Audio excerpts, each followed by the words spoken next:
क्या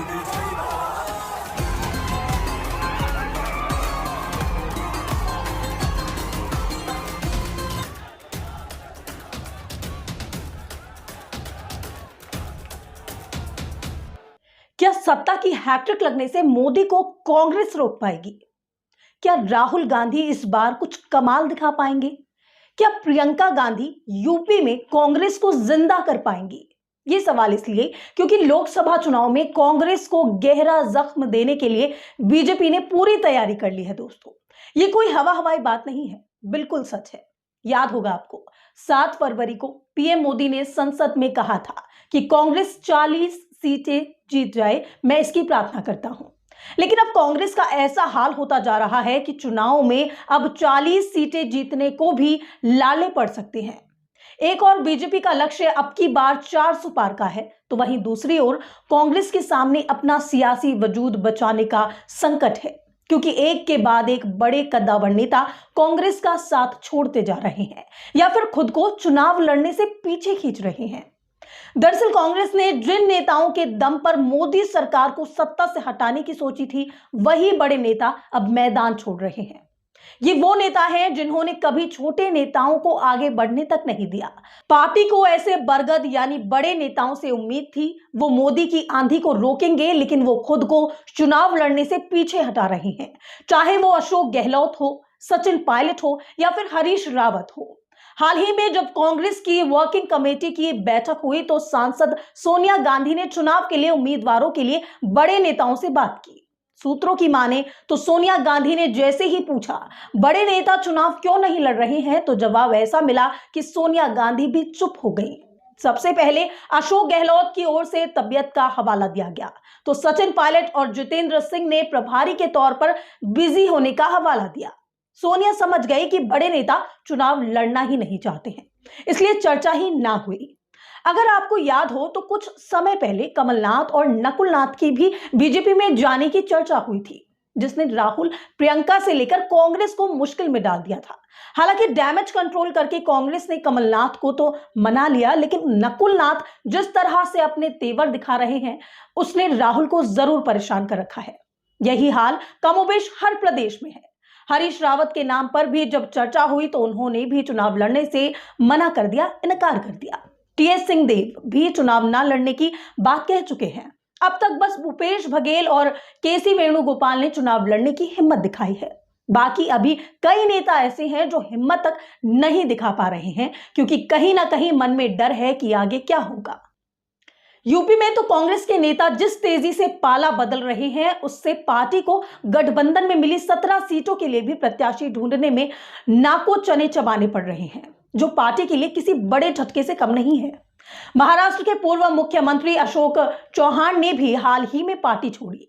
राजस्थान के भी कई कद्दावर नेताओं ने राहुल का साथ छोड़ दिया। हालांकि अगर पीएम मोदी की प्रार्थना सच हो गई तो कांग्रेस 40 सीट जीत जाएगी, लेकिन ये उसकी सबसे करारी हार होगी। बता दें, कांग्रेस 2014 और 2019 का चुनाव बुरी तरह हार चुकी है और अब 2024 का चुनाव उसके लिए करो या मरो से कम नहीं है।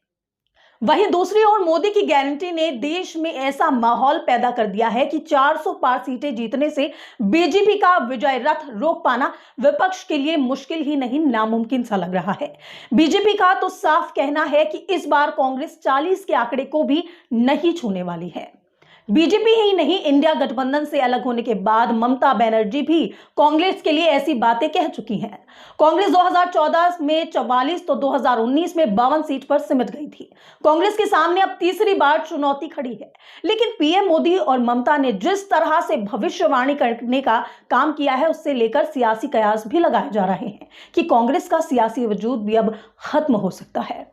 बस एक दक्षिण भारत ही है जहां से कांग्रेस को कुछ उम्मीदें नजर आ रही हैं। उत्तर भारत में तो कांग्रेस की हालत बद से बदतर होती जा रही है। उत्तर भारत में हिमाचल छोड़कर किसी भी दूसरे राज्य में उसकी सरकार नहीं है। यूपी और बिहार की सत्ता से 90 के दशक से बाहर हैं। पिछले 5 साल के चुनाव पर नजर डालें तो 2019 के लोकसभा चुनाव से पहले उत्तर भारत के 4 राज्यों में कांग्रेस की सरकार थी। पंजाब, राजस्थान, मध्य प्रदेश और छत्तीसगढ़ में कांग्रेस सत्ता में थी, लेकिन एक एक करके सारे राज्य छिन गए। एमपी में कांग्रेस नेताओं की बगावत से सरकार गई और बाकी राज्यों में चुनाव हार गई।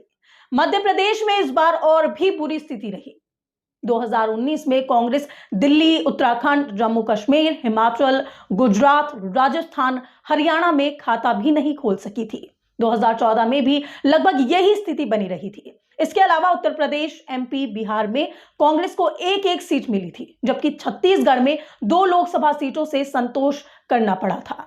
बीजेपी उत्तर भारत में काफी मजबूत स्थिति में खड़ी नजर आ रही है।